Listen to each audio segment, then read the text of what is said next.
नमस्कार मित्रांनो, महाराष्ट्रात सत्ता स्थापन करण्यासाठी अनेक पक्षांची चढाओढ लागलेली आहे. त्याचबरोबर आपल्याला पुढील 5 वर्षात लोकांनी निवडून द्यावे यासाठी सत्ता स्थापन सरकार जनतेला काबीज करण्यासाठी अनेक नवीन योजना घेऊन येतात. त्यापैकीच मुख्यमंत्री माझी लाडकी बहीण योजना, या योजनेमुळे राज्यातील महिलांना दरमहा 1500 रुपये याप्रमाणे महिलांच्या खात्यावर 7,500 रुपये सोडले आहेत. मग या योजनेमुळे सत्ता स्थापन होणार का? 1500 रुपयेवरून 2100 रुपये दरमहा महिलांच्या खात्यावर जमा केले जाणार अशी घोषणा मुख्यमंत्री यांनी केली असून हा 2100 रुपयेचा लवकरच हप्ता महिलांच्या खात्यावर या तारखेला जमा होणार. परंतु आज आपण तो कधी जमा होणार हे सविस्तर पाहूया. चला व्हिडिओला सुरुवात करूया.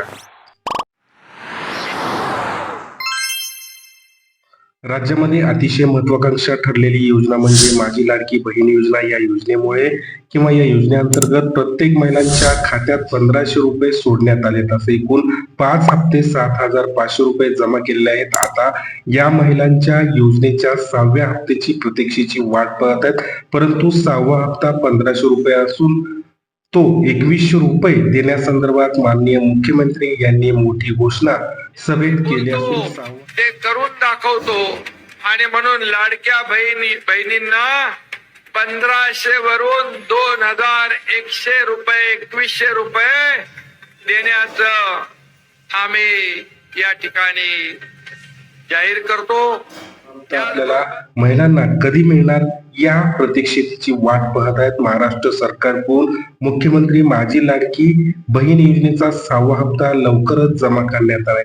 मग हा 6वा हप्ता कधी जमा करण्यात येणार आहे?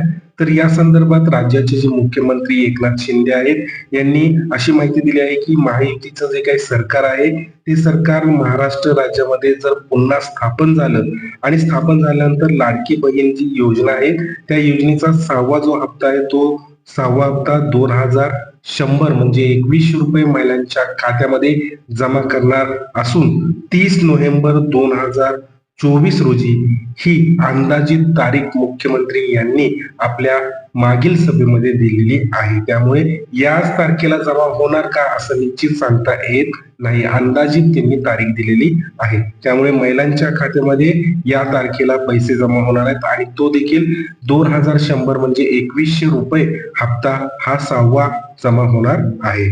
तर अशाच जे काही राज्यातील सर्व महिला आहेत या महिलांनी महायुती सरकार पुन्हा स्थापन करण्यासाठी प्रयत्न करा. निश्चितच मित्रांनो, हा व्हिडिओ तुम्हाला आवडला असेल तर या व्हिडिओला लाईक करा.